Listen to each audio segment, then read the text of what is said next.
um prazer imenso nós podemos estar juntos outra vez, tendo a chance de chegar aonde você está e aonde todo mundo pode, nesse momento, estar, não importando em que lugar seja. O que para mim de fato interessa é o fato de que essa comunicação está estabelecida. E eu queria ler um texto aqui no livro de Salmos, que todo mundo de um modo geral conhece. Ele está presente na cultura ocidental de várias formas, mas pouca gente de fato acredita, crê e tem a experiência de que isso aqui possam ser muito mais do que palavras belas e faladas de maneira harmônica e doce. Pouca gente experimenta os conteúdos aqui afirmados e anunciados como um bem pessoal a ser conhecido, a ser provado na vida, a ser usufruído na existência para o bem do próprio indivíduo. É o Salmo 23 que diz assim: o Senhor é o meu pastor e nada me faltará. Ele me faz repousar em pastos verdejantes. Leva-me para junto das águas de descanso. Refrigera minha alma. Guia-me pelas veredas da justiça por amor do seu nome. Ainda que eu ande pelo vale da sombra da morte, não temerei mal nenhum, porque tu estás comigo. A tua vara e o teu cajado me consolam. Preparas-me uma mesa na presença dos meus adversários. Unges minha cabeça com óleo, o meu cálice transborda. Bondade e misericórdia certamente me seguirão todos os dias da minha vida, e eu habitarei na casa do Senhor para todo sempre. Amém. Olha só, o grande drama, a grande angústia, a grande aflição humana tem a ver com insegurança. As pessoas vão a um consultório psicológico, psicanalítico, ou procuram um sacerdote, ou um pastor, ou um guia espiritual, seja lá o que for, na esperança de poderem resolver suas questões interiores. E se você, por exemplo, olhar do ponto de vista da psicanálise ou da psicologia, depois de um tempo, dado ao próprio fato de que você começa a se relacionar intensamente com a variedade, a diversidade humana e com você mesmo, você, como um profissional da área de psicanálise, por exemplo, começa a entender as engrenagens, as engenharias, essa aparelhagem psíquica e boa parte do funcionamento dela, dos princípios mais fundamentais que sempre estão presentes na constituição do ser humano e da problemática humana. Há uma determinada lógica, apesar da imponderabilidade e da impossibilidade tátil da gente pegar no problema.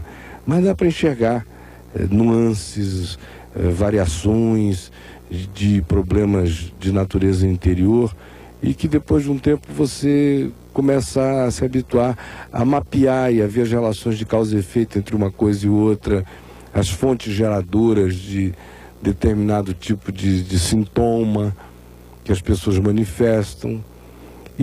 Mas aí ainda se está falando de algo muito superficial, porque você está tratando ainda não com as causas mais essenciais. Aquilo que a psicanálise indica como fonte praticamente essencial, matriz, geradora de uma série de coisas que acabam se transformando em desordens, em caroços, em sintomas, em calombos comportamentais, existenciais, emocionais, afetivos, seja lá de que ordem for, ainda são coisas muito rasas, porque de fato a questão humana é muito mais profunda e ela chega a níveis e em dimensões para as quais nós humanos não temos equipamento para lidar, para chegar, para tratar, não temos meios, nem temos instrumentos. Isso tem a ver com a essência do nosso ser, com o nosso espírito. E a psicologia não é uma ciência que possa tratar do espírito. Ela lida com as complexidades da alma e as implicações disso na existência humana. Mas no que diz respeito àquilo que está latente por baixo da própria psique, numa dimensão mais profunda, nenhum meio ou instrumento humano chega lá. E aí, nesse lugar inatingível por nós, que é um lugar onde só a mão de Deus chega, onde só o Espírito de Deus alcança, no profundo do nosso ser, o grande problema e único se chama insegurança. Insegurança é o que habita de modo latente a alma de todo ser humano. Há alguns que se entregam à insegurança e se mostram inseguros. E a gente olha e diz, poxa, o fulano é inseguro. Há outros que lutam contra essa insegurança e ela acaba se transformando em outras coisas na vida do indivíduo. Muitas vezes o indivíduo extremamente inseguro se manifesta arrogante, como um mecanismo de compensação dessa insegurança interior. Ele se torna uma pessoa que pro lado de fora parece ser inatingível, mas é só a camada, sua casca, sua capa. Às vezes ele é inseguro, mas ele camufla a insegurança dele através de um projeto de vida cheio de conquistas afetivas e amorosas. E aí você diz assim, poxa, o fulano é um cara seguro, matador, chega, pega e leva, é o carcará. E não sabe que o que está lá no fundo é insegurança, que ele precisa fazer aquilo o tempo todo, do contrário, ele entra em pânico. Ele precisa se afirmar direto, porque se houver um intervalo entre uma conquista e outra, ele fica com medo de perder a potência. E a potência não é de fato sexual, é interior. Ele se sufoca e diz, será que eu ainda sou o mesmo? Ele precisa estar provando toda hora. Em outros, essa insegurança camuflada se manifesta como busca desenfreada de sucessos visíveis, materiais, tangíveis e demonstráveis. Aí o cara se mata de trabalhar, de produzir, de abrir 1000 frentes. Ele fica viciado em adrenalina, a alma dele pulsa o dia inteiro naquele frenesi realizador. Ele precisa fazer, e a gente olha de fora e diz, pô, que cara corajoso, corre risco, mete a mão, faz e acontece. Tire dele o único mês de produtividade que você vai ver como esse indivíduo é um ratinho. Aposente-o subitamente e você vai ver como ele é um hamster nervoso.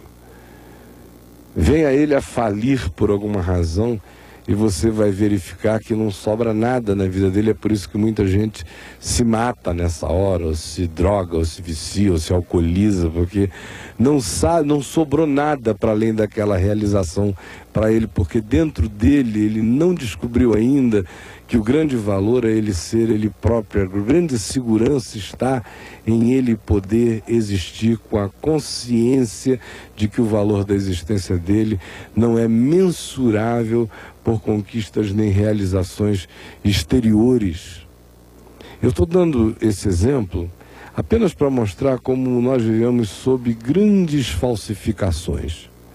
O inseguro, a gente vê e a gente às vezes até tem pena dele. O inseguro que camufla a sua insegurança se torna herói e modelo e paradigma e exemplo para muitos de nós. E a gente não sabe que tanto um quanto o outro padecem da mesma coisa, insegurança. Este salmo que eu li fala de um coração que encontrou segurança, segurança total. E ele começa dizendo, olha, o Senhor é o meu pastor, nada me faltará. E aí a gente pensa que, uma vez sendo dito isto, a vida desse cara está resolvida para sempre. Ele não cansa, ele não se angustia, ele não se aflige, ele não foge, ele não entra em depressão, ele vence todas as pessoas, ele não tem inimigos, ele caminha uma vida absolutamente intocável. E não é nada disso. Quem pensa que é assim e pensa que ser de Deus gera isto, está enganado. E quem quer que diga a você que em você, assumindo em fé que você é de Deus, todas as demais coisas estarão afastadas, como maldade e dificuldade na sua vida, está lhe enganando. É trabalho de charlatão, de estelionatário, de falsificador da realidade. Porque o que o Salmo ensina não é isto. O Salmo diz é que quando Deus é o pastor, o Senhor, é aquele que a gente sabe que cuida da gente, nós nos sentimos pertencendo a Ele, objeto do cuidado dEle, do amor dEle, da providência dEle, do carinho dEle, e descansamos e confiamos nisso. Então nada mais falta, não mais porque a gente não tenha ou deixe de ter a possibilidade de deixar de possuir alguma coisa. Nada nos falta não porque tudo esteja presente. Nada nos faltará não porque nós possuamos tudo. Ao contrário, nada nos faltará é porque quando o Senhor é o nosso pastor, tudo deixa de ter essa importância que tudo tem para as pessoas. As coisas são só as coisas. E aí elas não determinam mais o significado da sua existência. Elas não são mais as que emprestam valor a você. Você não se mede mais como pessoa pela quantidade de amigos que tem ou deixou de ter. Você não se mede mais pelas pessoas na vida pela possibilidade de que tudo em volta de você esteja absolutamente harmônico. Se estiver, você está ótimo. Se não estiver, você está mal. Você não se avalia mais na vida em razão de farturas ou circunstâncias favoráveis, sejam elas quais forem, para poder dizer: o Senhor é o meu pastor e nada me faltará. Ao contrário, às vezes nada disso está presente, mas nada disso faz falta quando o Senhor é o pastor. E o oposto disso é que às vezes tem-se isso tudo, mas quando Deus não é o pastor do ser da gente, você tem isso tudo e sente falta de todas as coisas. O que de fato preenche a vida não é o ter. E o que esvazia a vida não é o não ter. O que preenche a vida é o ser. E quando você não é, você pode ter tudo o que quiser. Porque mesmo tendo tudo, tudo lhe faltará. Agora, quando você é pastoreado pelos céus e a sua vida encontrou confiança, segurança, descanso em Deus, nesse dia, ainda que tudo lhe falta, nada lhe fará falta, porque o Senhor é o seu pastor, a sua porção, a sua herança, a sua riqueza, o arrimo da sua sorte, a sua cidadela, o seu alto refúgio, a sua sombra, a asa que acolhe você. Ele é o seu ninho, ele é o seu pouso, ele é o seu conforto, ele é a sua esperança, ele é a sua certeza inamovível, ele é o invisível a quem você enxerga pela fé. Quando ele é o seu pastor, aí então, ainda que os montes se abalem, e os mares tumultuem e espumejem, e os tsunamis venham, e os ventos batam uivantes contra a existência da gente, e o amigo íntimo levante contra nós o calcanhar e nos traia, e o pai e a mãe venham a nos desamparar, e os filhos não nos reconheçam, e os amigos nos voltem para lá a face e nos ignorem, ainda assim você caminha firme, porque o Senhor é o seu pastor. E ainda que sentindo as dores das ausências, nada lhe faltará, porque você é habitado por uma presença absoluta, por uma certeza inamovível, por uma confiança sólida no ser. É isto que faz toda a diferença. O Salmo não promete isenção de dificuldades. O Salmo não promete farturas materiais. Aliás, se esse Salmo foi escrito por Davi na idade que se supõe que ele o escreveu, ou seja, a mais tenra idade, na juventude, ele não só experimentava naquele tempo todas as contingências da relatividade da vida e das dificuldades e privações, como passou as décadas seguintes como um fugitivo, andarilho, hebreu, de caverna em caverna, de vale em vale, de fenda em fenda, de Quênia em Quênia, fugindo do rei Saul durante muito tempo. Ou seja, faltava tudo, só não faltava nada. Porque o Senhor é o meu pastor, nada me faltará. Mas do ponto de vista das coisas práticas da vida, o Senhor é o seu pastor, mas você cansa. É por isso que ele diz, ele me faz repousar. O Senhor é o seu pastor, mas você tem dúvidas. Por isso é que ele diz que ele guia você por veredas de justiça, veredas retas, veredas boas, veredas seguras.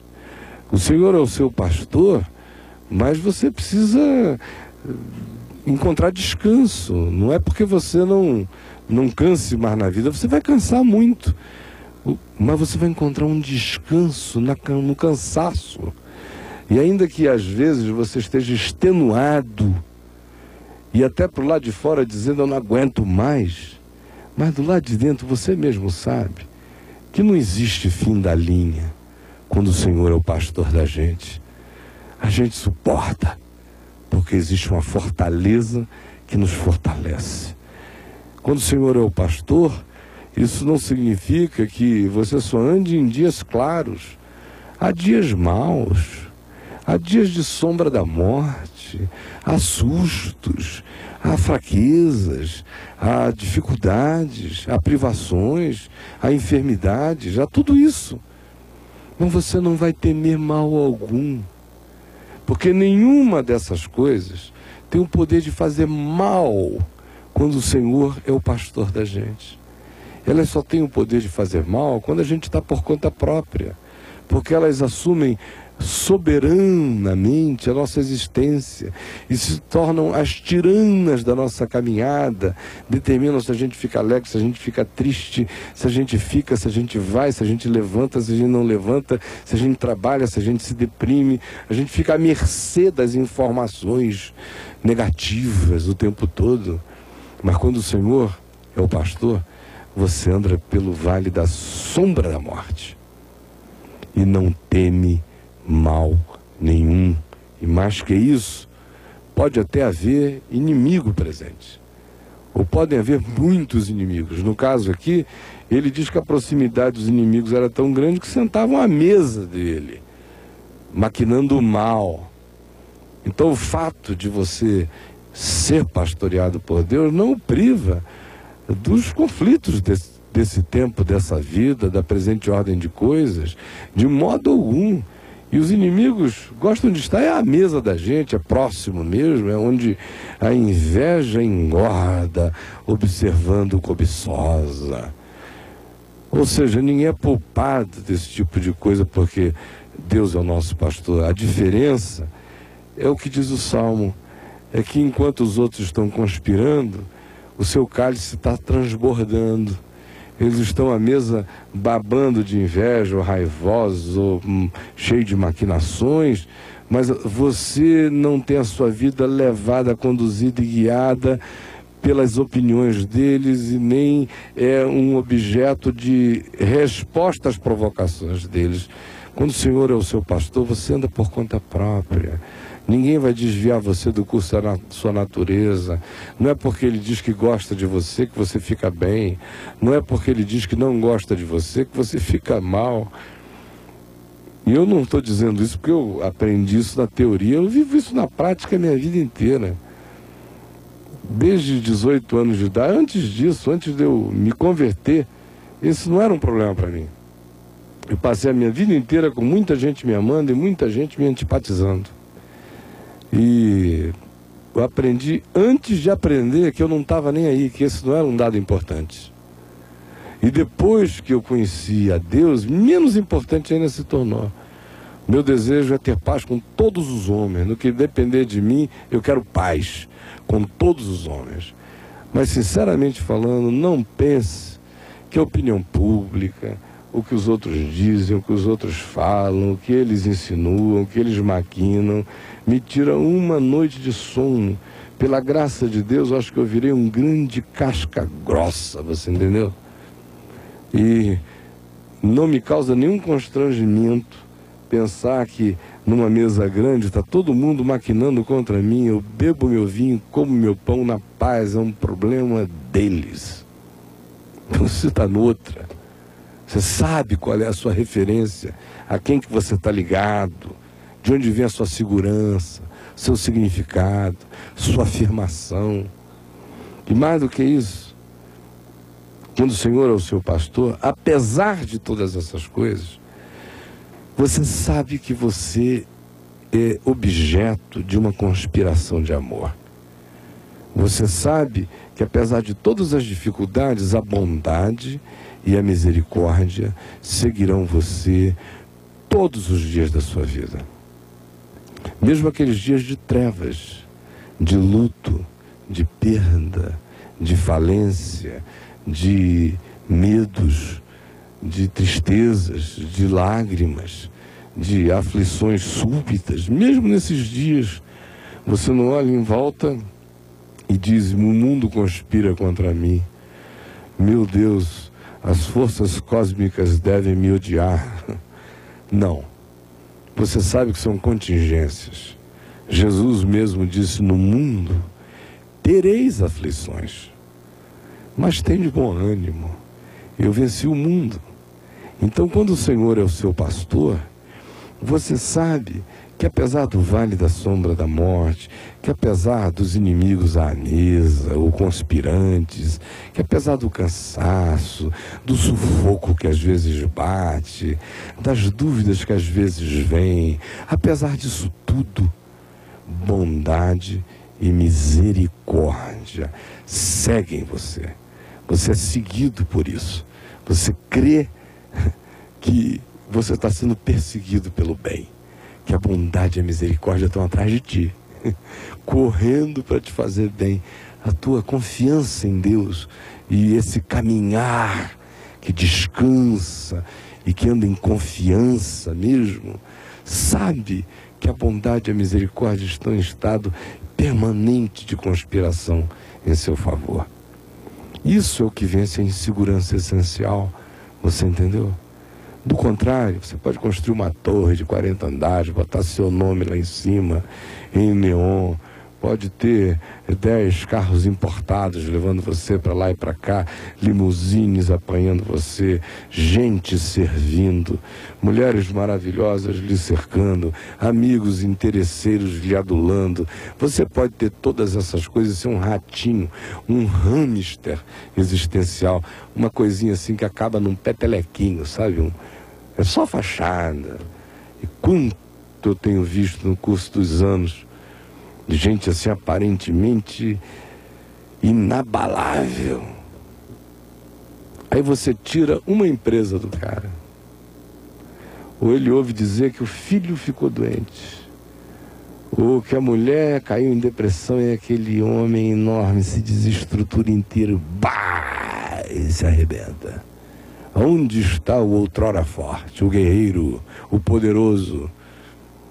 Ele estava só escondido atrás de grandes empresas, estava só escondido atrás de influências e relacionamentos importantes, estava só escondido atrás da fachada, da cara, ou da arrogância, ou de uma atitude vitoriosa, que esconde o bichinhozinho frágil, esse grilinho que é você, e que tenta até se parecer com uma coisa maior para camuflar sua própria insegurança. Então os inseguros têm aqui sua resposta. E os inseguros disfarçados, que são todos os demais, têm aqui a sua resposta. E o que desvia o curso da natureza humana e vai fazendo a gente fazer besteira na vida o tempo todo é insegurança. É pela insegurança que a gente trai, é pela insegurança que a gente rouba, é pela insegurança que a gente mata, é pela insegurança que a gente cobiça, é pela insegurança que a gente acumula, é pela insegurança que a gente anda ansioso. Insegurança está na base de tudo. E o que cura a segurança, como eu disse, é confiança. E não é autoconfiança. Você pode ler livros de autoajuda, pode fazer o que você quiser, sair andando por aí dizendo eu sou o máximo, eu sou gostoso, eu sou inatingível, eu sou inalcançável, eu sou um vitorioso, eu sou isso. Pode testar toda a sua neurolinguística, ela vai ajudar muito. Como ajuda a Amway, como ajuda todos os esquemas de positividade de venda, de agressividade do mercado. Funciona como uma lei, mas tem um limite. Tem um limite. O limite, meu querido, é a cacetada cósmica. O limite é na hora que o negócio chega, sacode assim todinho, cai tudo. Aí você tem que ficar só, e aí nessa hora você vai ver se é ou não é. E não há bom e nem há remédio, nem há autoconfiança para esse momento. A única confiança que sara e cura a gente da insegurança é essa confiança que diz: o Senhor é o meu pastor e nada me faltará. Confia nele, se entrega. Sabe que se tem, tem porque ele deu. Se não tem, não tem porque ele tirou. Nenhuma dessas coisas vão determinar o curso da sua caminhada. Você está num nível superior a isso. A vida do homem não consiste na abundância de bens que ele possui, nem no seu vestuário, nem no seu poder de empreender do lado de fora. A vida do homem é feita de paz e de confiança. Onde não há paz e não há confiança, aí existe apenas, na melhor das hipóteses, um arrogante enganado por um tempo, até o dia em que a canelada dele vai chegar e ele vai ver que todos os seus aparatos não lhe servem para proteger, guarnecer e apaziguar a alma. Era isso que eu queria dizer a você e fazer um convite para você estar com a gente no La Salle. O endereço está passando aí, e trazer um amigo. E às vezes é no La Salle, às vezes é em outro lugar, mas o endereço sempre está passando aí, aos domingos. Eu queria que você viesse e também que você visitasse o meu site www.caiofabio.com. Vá lá e leia. Tudo isso que eu falei aqui tem lá em abundância para você ler meses sem parar. E creia no que foi dito, não porque seja uma palavra minha. As minhas palavras não significam nada, mas essa que eu falei aqui significa tudo. E não há poder no mundo que seja supremo sobre essa verdade aqui declarada. Eu espero você na semana que vem. Tenha uma semana feliz, com a graça de Deus. Até lá.